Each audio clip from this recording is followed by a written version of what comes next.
10-mile marker.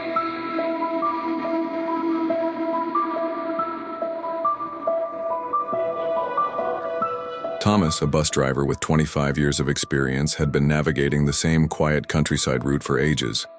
His regular passengers, familiar faces who depended on his service, always greeted him warmly. The night before, he felt unwell, sweating, coughing, and battling a pounding headache that robbed him of restful sleep. Determined not to disappoint his passengers, many of whom relied on his bus to get to work, he took painkillers with his breakfast that morning. Despite his cold and flu symptoms, Thomas set out for work as usual. The coach left the depot on time, and his regular passengers were thankful he showed up. Just 20 minutes into the drive, with the bus half full of familiar passengers, the painkillers and lack of sleep began to take their toll. His focus began to slip as he became very weary. A sudden rattling cough jolted Thomas from his drowsy haze, just in time to notice the bend ahead, near the 10-mile marker and the river bridge. He eased off the accelerator, slowing the bus enough to navigate the turn, though still faster than was safe. The close call rattled Thomas and his passengers. His heart pounded, the weight of nearly endangering a busload of lives sinking in. A faint chill of danger lingered in the air. One passenger called out, "Thomas, you okay?" The bridge and 10-mile marker loomed just ahead. Thomas tried to respond, aiming to say, "I'm fine, folks, sorry about that." But another harsh cough choked his words, stifling his voice. As the cough tore through him, darkness closed in. Thomas blacked out completely, slumping heavily over the steering wheel. Thomas stirred, his consciousness flickering back to life. Slowly, his vision cleared, revealing a pale sky above. Confusion gripped him. Why was he staring upward? Then it hit him. He was lying flat on his back. The memory of blacking out surged back, and he bolted upright, heart racing as he took in his surroundings. For a fleeting moment, he was disoriented, but dread soon flooded his chest as reality snapped into focus. Glancing around, he spotted several passengers sprawled along the riverbank beside him, soaked and shaken. His bus was in the middle of the churning river, its frame half submerged. Across the water, a trail of crushed shrubs marked the path where the bus had veered off the road and plunged into the water. Thomas staggered to his feet, urgency overriding his shock. He checked on the passengers nearby, some coughing and dazed. Shouts for help pierced the air, drawing his gaze back to the bus. Through its fogged windows, he saw figures waving frantically, trapped inside.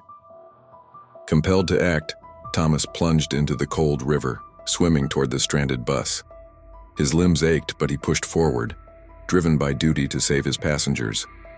Reaching the bus, he forced his way through the door, water sloshing around him. But the sight inside stopped him cold. There were no survivors waving for help, only lifeless bodies, corpses, some reduced to skeletal remains, staring blankly from the rusted seats. Horror seized him. The ghastly scene was too much. Thomas scrambled back out, his breath ragged. Somehow he found the strength to swim back to the shore, collapsing beside the other survivors.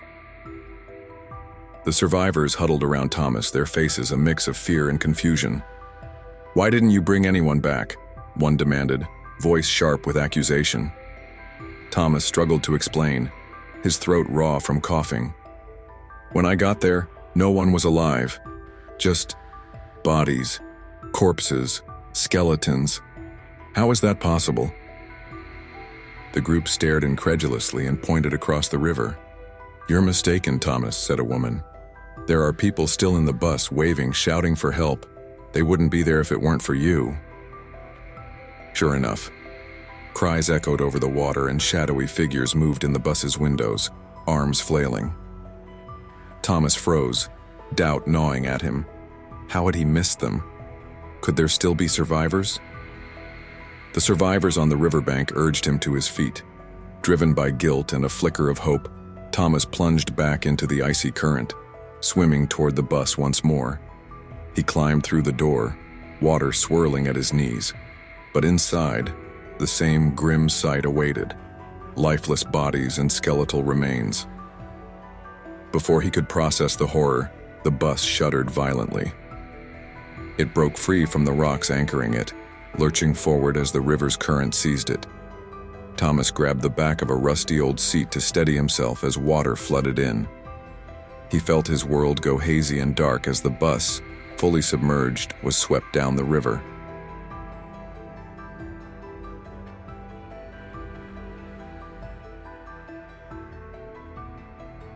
A sudden rattling cough jolted Thomas from his drowsy haze, just in time to notice the bend ahead, near the 10-mile marker and the river bridge. He eased off the accelerator, slowing the bus enough to navigate the turn. Shocked and confused, he tried to speak. Déjà vu?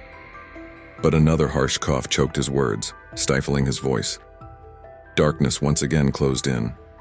Thomas blacked out completely, slumping heavily over the steering wheel.